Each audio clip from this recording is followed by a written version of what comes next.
नमस्कार श्री स्वामी समर्थ सर्वांना। तुमच्या सर्वांचं पुन्हा एकदा आपल्या या यूट्यूब चॅनलवर खूप खूप स्वागत आहे। आज दर्श अमावस्या आहे, त्याचप्रमाणे आज शनी महाराजांचा जन्म झाला होता। शनी जयंती देखील आजच आहे आणि आज आपल्याला अमावस्येच्या दिवशी आपल्या घराच्या उंबरठ्यावर रात्री ही एक वस्तू आपल्याला जाळायची आहे। बघा, ह्या 2 ते 3 वस्तू आपल्याला घ्यायच्या आहे आणि या आपल्याला आपल्या घराच्या मुख्य दरवाजाच्या उंबरठ्यावर जाळायच्या आहे। यामुळे आपल्या घरात कधीही वाईट बाधा, निगेटिव्ह ऊर्जा, वाईट शक्ती प्रवेश करणार नाही। घरात असणाऱ्या वाईट गोष्टी निघून जातील। यामुळे आपल्या घरात कधीही वाद विवाद, भांडणे, कटकटी होणार नाही। त्याचप्रमाणे मुलं ऐकत नसतील, मुलं चिडचिड करत असतील, सारखे आजारपण येत असतील, सारखे दवाखाना पाठीमागे लागत असेल, पैसा टिकत नसेल, माता लक्ष्मी अखंड घरात वास करत नसेल, कर्जबाजारी असाल तर बघा, अशा छोट्या छोट्या ज्या गोष्टी आहेत ह्या गोष्टी आपल्या घरात साठलेल्या निगेटिव्ह ऊर्जेमुळे, त्याचप्रमाणे वास्तुदोषामुळे, त्याचप्रमाणे इतर काही वाईट बाधामुळे होत असतात। त्याचप्रमाणे आपल्या घराला लागलेल्या नजर दोषामुळे देखील ह्या गोष्टी घडत असतात आणि म्हणूनच आपल्याला हा अत्यंत प्रभावी असा उपाय प्रत्येक अमावस्येला आपल्या घरामध्ये करायचा आहे।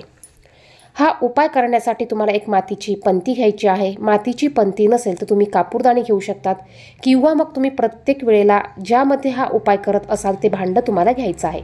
जर का तुमच्याकडे कोणतंच भांडं नसेल किंवा पंती नसेल तर तुमच्याकडे न लागणारी एखादी डिश असेल किंवा वाटी असेल तर तुम्ही ती घेतली तरी चालणार आहे। तुम्हाला अशी एक वाटी किंवा पंती घ्यायची आहे। यामध्ये तुम्हाला थोडेसे तांदूळ टाकायचे आहे आणि बघा, अगदी थोडेसे तांदूळ तुम्हाला खाली टाकायचे आहे। यावर तुम्हाला 7 भीमसेनी कापराच्या वड्या घ्यायच्या आहे किंवा तुमच्या घरामध्ये जो कापूर असेल तो कापूर तुम्हाला घ्यायचा आहे। कापरामध्ये निगेटिव्ह ऊर्जा ही शोषून घेण्याची खूप मोठी ताकद असते आणि त्यातल्या त्यात भीमसेनी कापूर जर का तुम्ही वापरत असाल तर बघा, याची रिझल्ट हे खूप छान बघायला मिळतात। त्यामुळे शक्य झाल्यास भीमसेनी कापूर तुम्ही घ्यायचा आहे। यानंतर तुम्हाला 5 किंवा 7 अखंड लवंग घ्यायची आहे।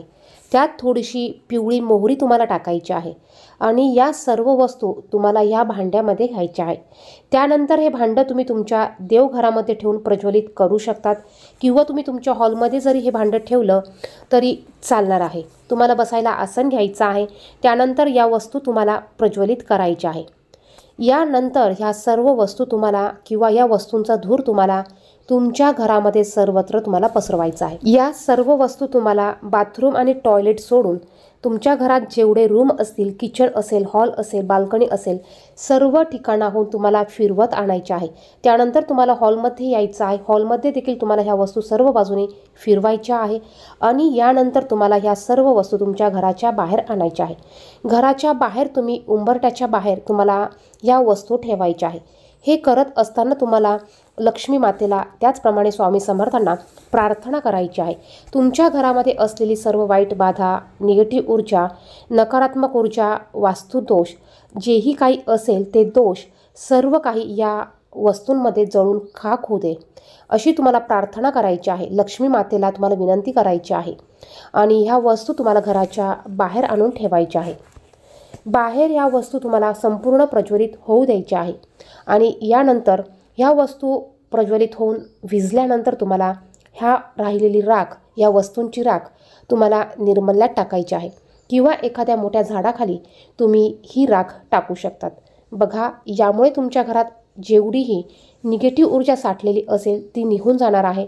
जर का कोणाचे घरातील व्यक्तींना नजर दोष लागलेले असतील, घराला कोणाची दृष्ट लागलेली असेल, घरात जर का वास्तुदोष असेल तर ह्या सर्व गोष्टी ह्या उपायामुळे निघून जाणार आहे।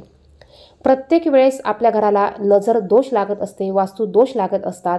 त्यामुळे प्रत्येक अमावस्येला आपल्याला हे दोष घराच्या बाहेर काढून टाकण्यासाठी आपल्याला हे छोटे मोठे उपाय करायचे आहे आणि हा बघा, अत्यंत प्रभावी असा हा उपाय आहे। यामध्ये आपण जो कापूर वापरतो, हा कापूर आपल्या घरातील सर्व निगेटिव्ह ऊर्जा, नकारात्मक ऊर्जा, वाईट बाधा खेचून घेण्याचं काम करत असतो। त्याचप्रमाणे पिवळी मोहरी आणि लवंग ही देखील आपल्या घरात नको असलेल्या वाईट गोष्टी, अलक्ष्मी, दरिद्रता या गोष्टी घराच्या बाहेर काढण्याचं काम करत असते। तर अत्यंत छोटासा आणि अत्यंत प्रभावी असा हा उपाय आपण आपल्या घरामध्ये आवर्जून करायचा आहे। खास करून ज्या घरामध्ये सारखे वादविवाद होत असतील, नवरा बायकोचे भांडणं होत असतील, आई वडिलांचं जमत नसेल, आई लेकाचं जमत नसेल, वडील आणि मुलाचं पटत नसेल, अशा ठिकाणी देखील तुम्ही हा उपाय आवर्जून प्रत्येक अमावस्येला करून बघा. व्हिडिओमध्ये सांगितलेली माहिती आवडली, महत्त्वपूर्ण वाटली तर व्हिडिओला लाईक करा. चॅनेलवर नवीन असाल तर असेच माहितीचे व्हिडिओ बघण्यासाठी चॅनेलला सबस्क्राईब करा. कमेंट बॉक्समध्ये श्री स्वामी समर्थ नक्की लिहा. धन्यवाद. श्री स्वामी समर्थ.